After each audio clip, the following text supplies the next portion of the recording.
Sebagai Bapak Pendidikan Indonesia, Ki Hajar Dewantara banyak memberikan mutiara hikmah kepada para guru. Pria kelahiran 2 Mei tahun 1889 ini merupakan panutan para guru di Indonesia. Ide dan karyanya akan selalu dikenang dan menjadi inspirasi bagi masyarakat Indonesia. Guru adalah seorang pejuang tulus, tanpa tanda jasa mencerdaskan bangsa. Guru jangan hanya memberi pengetahuan yang perlu dan baik saja, tetapi harus juga mendidik si murid akan dapat mencari sendiri pengetahuan itu dan memakainya guna amal keperluan umum. Pengetahuan yang baik dan perlu itu yang manfaat untuk keperluan lahir batin dalam hidup bersama. Dengan adanya budi pekerti, tiap-tiap manusia berdiri sebagai manusia merdeka berpribadi yang dapat memerintah atau menguasai diri sendiri. Inilah manusia beradab dan itulah maksud dan tujuan pendidikan dalam garis besarnya. Maksud pengajaran dan pendidikan yang berguna untuk kehidupan bersama adalah memerdekakan manusia sebagai anggota persatuan rakyat. Di mana ada kemerdekaan, di situ harus ada disiplin yang kuat. Sungguh disiplin itu bersifat self-disiplin, yaitu kita sendiri mewajibkan dengan sekeras-kerasnya, dan peraturan yang sedemikian itu harus ada di dalam suasana yang merdeka. Pengaruh pengajaran itu umumnya memerdekakan manusia atas hidupnya lahir, sedang merdekanya hidup batin terdapat dari pendidikan. Di dalam hidupnya anak-anak adalah 3 tempat pergaulan yang menjadi pusat pendidikan yang amat penting baginya, yaitu alam keluarga, alam perguruan, dan alam pergerakan pemuda. Taman siswa menurunkan mutu pengajaran dan membawa kita kembali 10 tahun ke belakang. Memang kita harus kembali beberapa puluh tahun.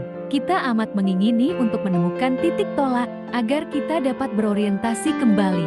Kita telah salah jalan. Maksud pengajaran dan pendidikan yang berguna untuk kehidupan bersama adalah memerdekakan manusia sebagai anggota persatuan rakyat. Percaya, tegas, penuh ilmu, hingga matang jiwanya, serta percaya diri, tidak mudah takut, tabah menghadapi rintangan apapun. Apapun yang dilakukan oleh seseorang itu, hendaknya dapat bermanfaat bagi dirinya sendiri, bermanfaat bagi bangsanya, dan bermanfaat bagi manusia di dunia pada umumnya.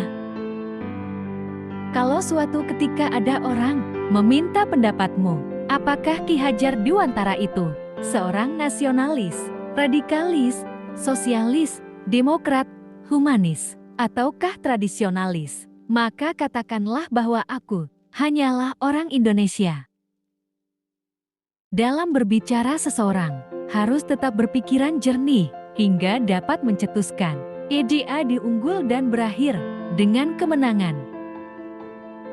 Hormatilah dalam pada itu segala adat istiadat yang kuat dan sehat yang terdapat di daerah-daerah dan yang tidak mengganggu atau menghambat persatuan negara dan bangsa Indonesia.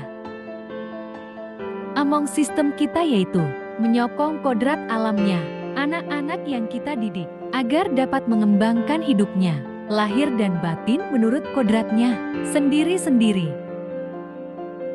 Ing ngarsa seng tulada, ing madya mangun karsa, taturi handayani. Di depan, seorang pendidik harus memberi teladan yang baik, di tengah atau di antara murid guru harus menciptakan prakarsa dan ide, dari belakang seorang guru harus memberikan dorongan dan arahan. Setiap orang menjadi guru, setiap rumah menjadi sekolah. Anak-anak hidup dan tumbuh sesuai kodratnya sendiri. Pendidik hanya dapat merawat dan menuntun tumbuhnya kodrat itu. Kekuatan rakyat itulah jumlah kekuatan tiap-tiap anggota dari rakyat itu. Segala daya upaya untuk menjunjung derajat bangsa tidak akan berhasil kalau tidak dimulai dari bawah.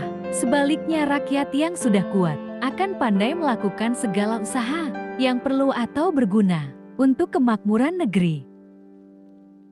Anak-anak tumbuh sesuai kodratnya sendiri. Pendidik hanya dapat merawat dan menuntun tumbuhnya kodrat itu